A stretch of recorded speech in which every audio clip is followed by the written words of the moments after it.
The future of New World will be insane. Here we go. What's up, guys? It's your boy Damone, and welcome back to another New World video. Today, I think, is a good day, or as fitting time as any, to talk about what I think is going to happen for the future of New World based on what we're seeing now. Now, for me, I'm a really big picture type of person. I like to look at, look at everything from top down and connect all the pieces and see how everything is flowing together. Right? I'm not really the details type of person. So when I look at all of the things that Amazon Game Studio is doing with New World, it seems very apparent to me that they are trying to finish setting up the established foundation for this game. And that's really important to the overall player base, which we're going to get into here in just a second. Now, as you look at all the changes that have happened, don't get me wrong, at launch, shit was kind of rough, right? Because they were trying to learn and grow. And well, it's not that they were trying to learn and grow. The reason why New World was rough at launch is because they intentionally did not listen to the player base. The player base asked for a lot of things, and they didn't get any of them. That's what the issue was. Like, for example, Azoth travel being reduced or removed, more travel points around in the world, having a group finder, etc. These were all things that the players wanted, but the developers said we did not want. It's important to keep that in mind. This was not like some sort of like hard-fought lesson. This was them just not listening. We meld together as a new team. It's one thing to have all-star players on your team. It's another thing to perform as a team. Yeah. So now as they kind of get the kinks out, replace staff members, continue to fine tune, it seems that they're trying to streamline the entire focus, which is apparent because they're streamlining the overall leveling, performance, what progression looks like in the game, what the actual focus is. They've done that a lot. In the beginning of the game, our focus was opening chests, leveling up, getting gear score, right? Those were the primary focuses. But after the fact, now it seems like they're trying to shift our attention more towards customization of our character. So obviously the Easter egg with the barbershop, but I don't mean necessarily physical appearance changes. I mean in terms of how you want your character to perform. So when they introduce things like Rune Glass, right, which allows you to maximize and capitalize on individual specific builds for certain situations, it lets me know that they want the leveling process and the crafting itself to really be just somewhat a part of the game, but then the real game kind of starts when you get to the end game, if that makes sense. You have to have a vibrant end game for an MMO, because if you don't have an expansive end game, people aren't motivated to get there in the first place. Like, having a good leveling process is really important too, because that's why a lot of people dropped off before they even hit 60. But I guarantee you, if they had a bunch of badass, really cool, like, large-scale raids in New World that looked like Tempest Hard Expedition, people wouldn't have quit. They would have stuck it out, because it's like you're waiting for that, I don't know, like the fucking the gold at the end of the rainbow or something like that, right? You're waiting to get to the finish line to be able to do that really cool thing.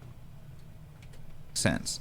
And so I'd imagine, since they're moving that route, gear presets and things like that definitely will be a thing of the future. Yeah. But looking at how they're setting it up is, once they revamp the 1 to 60 and they have the total experience and they have the baseline set into place, it's only a matter of adding features. So when we look at the map, let's say they get to a place where all of the baseline is set up, then it's just, okay, cool, boom, we add Brimstone Sands all the way over here, which is like, 3 regions, basically the same size as 3 regions. After we flesh out the lore over here, now all of a sudden we pop like a little island down here, and now, I don't know, who knows, maybe they add sailing or shipwrights or, whatever, to the game. And so when I look at how they're kind of like their mini position statement, it's crazy for me to look at this game in a way and understand that it's almost impossible for them to just add stuff. You know what I'm saying? Like, they can't just add mounts or just add a new mob type per se. It's more about creating a more immersive experience as the game continues to evolve. So let me give you I think it's both. I think that they have to add in new features to get people excited about the game. You can't just like not add in a bunch of these big features for whatever reason. Like, having that stuff in the game is really important. Example. Everybody's been asking for swimming in the game, but it doesn't make any sense to add swimming in the game if there's no unless reason they to can swim set somewhere. it up as a profession. Well, it's more that, like, why add swimming into the game if there's nowhere to swim? Why add mounts in the game if there's nowhere to ride to? Like, why put these things in the game whenever they don't actually improve the quality of the game? Do you see kind of what I'm saying? Like, they have to actually focus on adding content into the game that will make the experience better.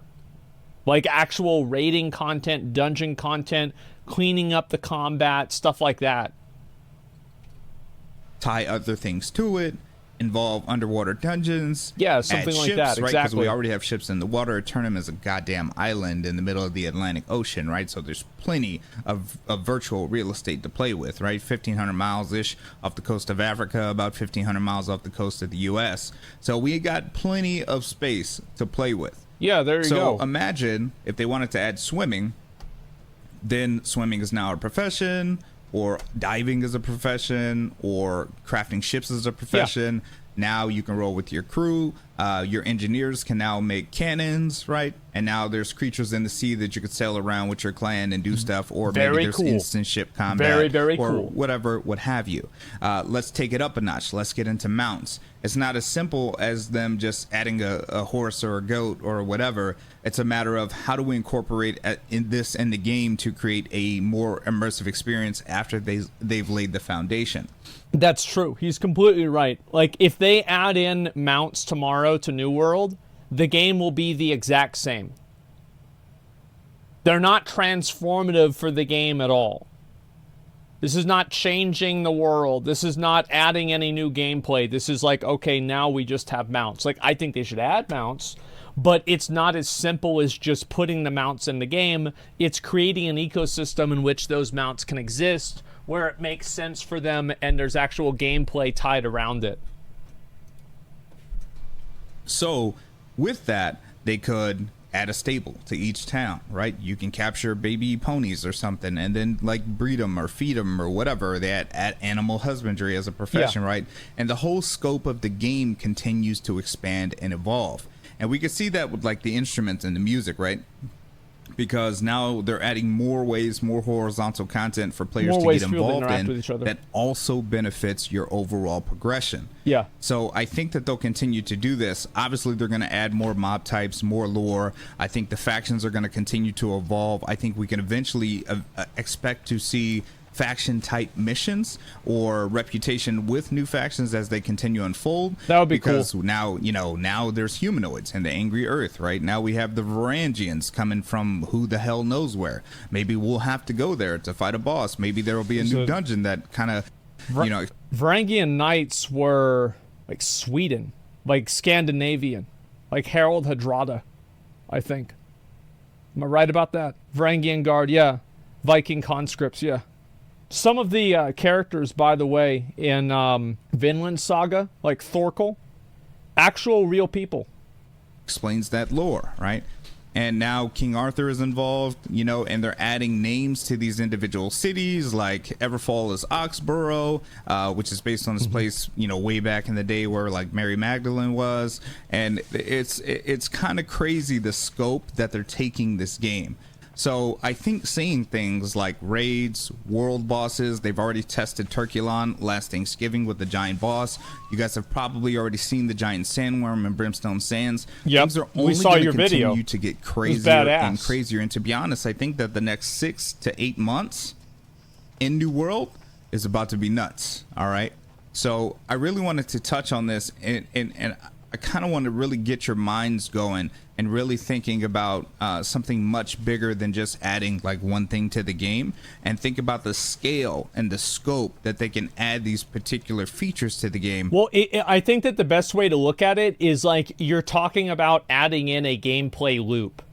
It's not adding in a feature, it's adding in something that people will do whenever they log on.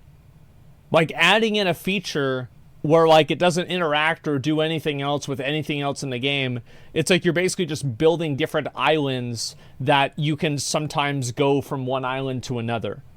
They're not connected to each other. And they have to make the end game actually be. once they finish the foundation, and they can just be feature and update focused, and obviously bug fixing. Yeah. But let me know your guys' thoughts on this. What do you guys think the future of New World looks like to you? You know, do you guys think it's going to get pretty crazy? You think it's going to relatively stay the same? Let me know that. But anyway, guys, if you got any questions, comments, concerns, also you guys can let me know in the comment box below, and I'll be happy to assist. And we'll see you guys in the next video. I'll show you guys a couple other ones because I didn't even know this, but they're adding new servers for New World now. They're adding new servers. This is Damon Kim. He's been making videos about New World for quite a while. I've watched very many of them. So if you're interested in the game, this guy's definitely one of the ones that you want to watch and check out. 3 more servers. Yeah, here we go. I'm going to look at this one, and I'm going to look at, I think, this one here. Yeah, that should be it. What's up, guys? It's your boy Damon, and welcome back to another New World video. Now, before we get into this, guys, they are releasing new servers, but I want to make sure I just dropped a video, turned all the monetization off and everything. I just wanted to make sure that you guys were aware that I got bots now trying to like scam people for information. Oh, please, yeah, I have the same shit too. Check that video out. I don't want any of you guys to get scammed from whoever the hell that is. All right. Yeah, it's really annoying. With that being said, guys, we got 3 new servers opening up. We got Central Europe, Tirnanog is opening in the morning here in about 8 hours from this video, so 9 a.m. PST. You're getting another Australian server. I know a lot of you guys have been asking for this down there, down under with the Vegemite, you know what I'm saying? So you guys are getting another server here pretty soon. Today at 3 and they're bringing PST, back Olympus in about 14 hours. Holy from the shit! time of this video, which is 1 a.m. right now. All right, and then US East Olympus is back. So if you guys are looking for the server, it's there. Now, I do want to mention, guys, they are probably going to open up even more normal servers. Now, these servers have nothing to do with the fresh start servers at all, with the no transfer servers. We'll probably find out more information about those, I think, closer to the 1-year anniversary, which is around September 28th, so be on the lookout for that. So I really think that they need to stop making servers, and they need to just make the population cap larger. I think it's a bad decision to add more servers. It sounds good that they're adding more servers because more people are playing the game. Like, this is a great problem to have, but this is a bad way to solve it. So, with that being said, I wouldn't do any risky transfers. They did? It was at 2,000 and now it's at 2,200. I want it to go from 2,000 to 20,000. Transfers or panic buys or anything like that. I would wait till we get a little bit closer to the Brimstone update before you guys start moving around and doing anything crazy, just so you put yourself in the best position to make a move. So again, guys, just a quick update, just letting you guys know these servers are up. As I continue to find out more information about updates, changes, patch notes for the PTR, or any significant changes, I'll be sure to let you guys know. But with that being said, guys, thank you guys so much for tuning in. As always, it's your boy Damon, and we will see you guys in the next video. Peace. I'm glad that they're adding in the new servers, and I'm glad that it's like, I'm not glad they're adding new servers. I'm glad the problem is existing for them to add in new servers. This is good, but adding in new servers I think is silly. Like, just make the server caps bigger. 2.5K still not enough. Like, here's what they should do. It's a 2-part solution. Number 1, you have to add more points of interest all around the world, because the problem is that you have all of the players congregated around like 5 or 10 different hotspots in the world. Add a lot of different places to go, make the different resources that spawn in the lower level areas, add in more higher level resource spawns there so more people farm down there so it's not quite as spread out. And it's like they already did this with, like, whenever they made like the Imperial Shipyard like 66 instead of 61. They increased, I think, Malevolence as well, and a couple of other places, all to be 66 because people had only farmed Merkgard before then. All they need to do is just continue that and make the servers have different reasons for people to go to different areas. Like, it shouldn't be something where there's everybody in Windsward, everybody in Everfall, nobody in Morningdale, nobody in First Light. That's dog shit. So you have to add in, like, points of interest in these old areas to spread out the population, and that way a server with a massive scale can work. Because you're right, you guys are right, that we couldn't have, like, you guys remember this on release, right? Everybody farming in Mirkgard, it was a fucking madhouse. It was awful, but you couldn't see what the fuck was going on. You had dozens of people stacked on top of each other. It was a horrible experience. So the way you solve that is not by not increasing the server caps, it's by giving people more places to go. And then you can have a server cap with 10, 20, 50,000 people. Because, like, I want to see, I want to be on the big server with a lot of people. I want to go out and I want to see people everywhere. Because that's cool. Yeah, fuck these micro servers. Like, I want big servers with a lot of people on them. What's up, guys? It's your boy Damone, and welcome back to another New World video. What's up, guys? It's your boy Damone, and welcome back to another New World video. Today, I'm going to be answering one of the most popular questions that I get asked in my stream all the time. And that question is, D, should I start now or should I wait? And the reason why I'll tackle this question is because now that they've announced, well, not really announced, but pretty much confirmed that Fresh Start, no transfer servers are coming. Basically, these servers are servers that you can only participate in if you're starting a fresh character, and That's good. You won't be able to transfer to these servers. With them doing something like this, I'll probably what play this on does that. is it creates a lot of traction. So now a lot of people are like, well, if I'm going to start over, what the hell is the point of me playing? I'll just wait till launch, okay, or update launch. Now, here's the thing. If you want to get information, basically you want to learn about the server flow, you want to learn about the leveling flow, the XP flow, the crafting flow, the different things that have been changed in the game, then I highly recommend that instead of playing the main branch, because I don't think there's a point, especially if you're going to be playing on the Fresh Start servers anyway, I think that you guys should definitely check out the public test realm. Now, the public test realm is in your Steam library, okay? If you, in my opinion, I think that you can't really, like, it's always good to try out the PTR and see what it's like. But, like, I think that a lot of people don't want to put time into the PTR, and the reason why is because, like, for me or Damone or anybody that plays games all the time, it's not a big deal for us to level a character to 60 on the PTR because we play video games all day. It's our job. But, like, for an average person, they don't want to invest time into, like, leveling a character on PTR that now we're going to have to go back and do the exact same stuff over again on live servers. So, like, I don't know if that's a good idea entirely, but I do think the PTR is an absolutely better new player experience for people of New World. Absolutely. you don't see it in your Steam library, PTR it is should free be in 60 your boost. hidden Oh, it games, is of now. course, if you Okay, bought the good. game. Now, that's the only I'll have to try that. only reason that I'd recommend playing, or where I'd recommend playing, if you guys are going to do the Fresh Start. All right. Now, if you guys are not doing Fresh Start, then obviously you guys are going to be playing on your mains. Your mains are, you know, good. Like, they'll be on legacy servers or old servers or whatever. Like, those characters will be safe. They won't be touched. They won't be wiped. You can continue to work on your gathering, your crafting, you know, all that stuff, so you guys can prepare for the update. I hope that they release the Fresh Start servers before they release the update. Because, like, there's going to be a lot of people that would play the Fresh Start servers, but because they have to, choose effectively between immediately doing the new content or leveling up again on the Fresh Start server, I think many of them will just end up choosing to play on their old character. Yeah, what's the point? Like, if they, like, basically, no, I want the revamp leveling. Just stagger the... Why, though? Because it's a better idea, and it makes it to where people don't have to choose between doing one thing right now or doing the other thing right now. There's never a point of, like, decision making that they have to do. So, like, if you want to do the new leveling experience again, it's exactly what Blizzard is doing right now with Classic Wrath. What I'm saying is that Amazon should literally steal what Blizzard did.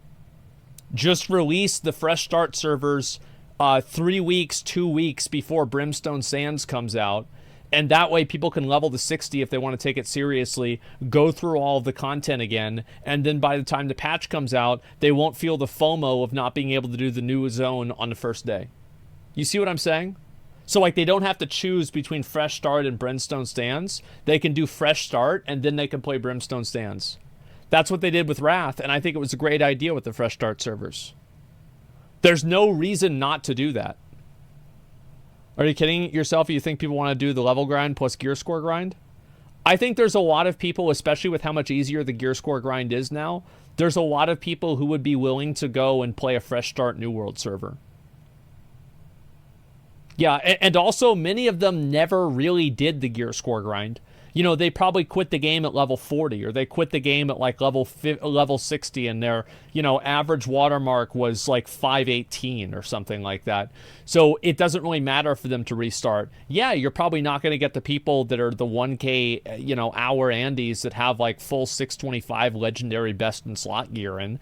No, of course they're probably not going to play on fresh start. Maybe they will for the new experience, but it's mainly for people who felt like they missed out on the launch hype, or they want to experience it again, or they just want to play through the leveling experience again. So there's a lot of reasons why.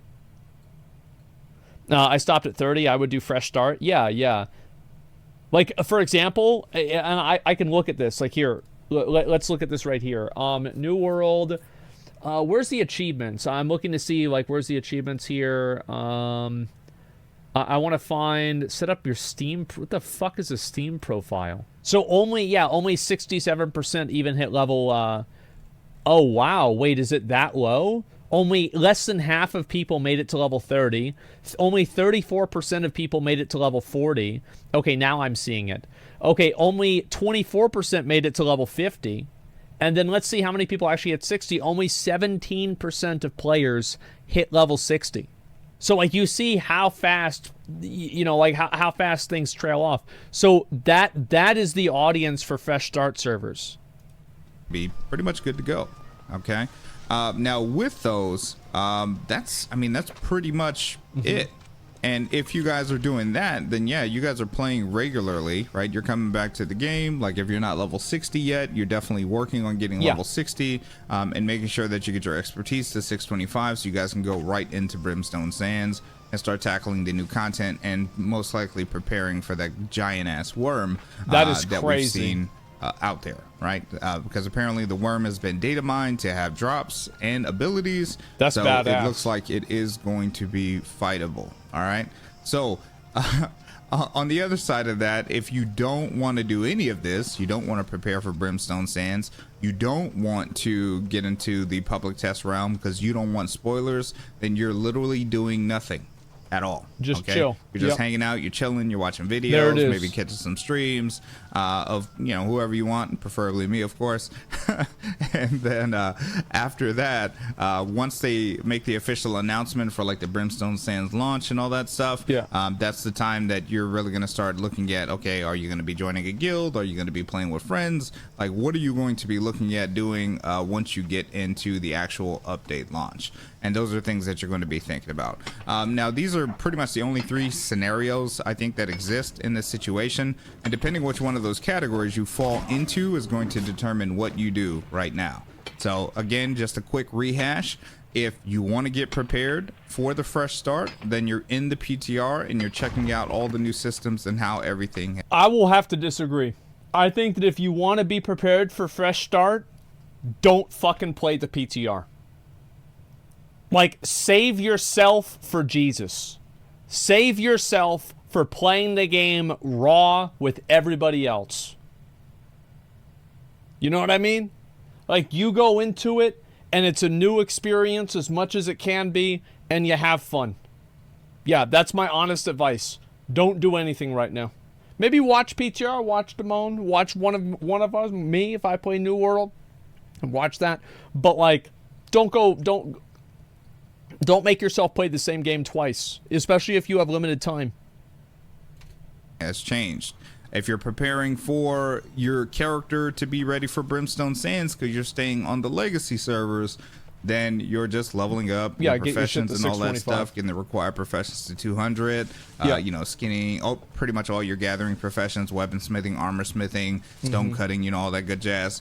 And then you guys are just prepping every day, so you guys can be ready, making as much gold as you can. I think also they should add with the fresh start servers, they should make leveling faster, and they should also make leveling professions faster. And probably 2x the expertise gains under, like, 580. Like, they should, yeah, they already are. I hope so. Yeah, they should make everything way faster. That way nobody feels like if they want to do it, they don't feel like, man, I'm abandoning so much and I'm going to have to work for all of this stuff again. Because they know that, oh, well, I can just get all of it again pretty quickly on the new server. And again, if you're not doing nothing, okay, then you're just waiting, catching videos and streams up until they launch, when the actual update time is going to be, and the rest of the information about the Fresh Start servers. So hopefully this was able to answer a lot of your questions. I know I get this question a ton, so I just wanted to touch on this briefly so you guys had some sort of guidelines to kind of, you know, pick and choose, again, based on your situation. So with that being said, guys, thank you guys so much for tuning in. As always, it's your boy Damone, and we will see you guys in the next video. Peace. So I wanted to watch a few of these just so you guys could see pretty much what's going on with New World. Obviously, I've been a fan of the game for a long time, and so I'm really glad to see things improve. I've heard that they're adding in Brimstone Sands, or it's already been added into the PTR. I don't think I'll have time to play it today, but I'll definitely do it probably tomorrow after Sunwell or something like that. And that way I can get my character ready so we can do all that stuff, look at the new content, etc. I mean, I think it'll be really fun. But yeah, Damone Kim, he's been making New World content ever since the game came out. So like, if you want to watch him, go on ahead. I watch a lot of his videos too. Hopefully it's good. I want to like New World. I think there's a lot of people that want to see the game succeed in general. I'd like to add to this video, I wasn't sure if Fresh Start servers are going to be the same time as Brimstone Stands update will drop. All they said is that they will give more info regarding Fresh Start servers soon. It could be possible they want to rework the entire leveling system before making Fresh Start servers. For all we know, it could take 6+ months before they drop them. Yeah, if they don't have a Fresh Start server ready for Brimstone Sands, because right now they're only improving the level 1 to 30 experience, and like, how is that really going to be good whenever people quit the game at level 42, right? So I can see why they wouldn't want to do that quite yet. That's okay, but I just hope they add it whenever they feel confident, right? I mean, if you look at, for example, I looked at this earlier today. Where is it? There we go.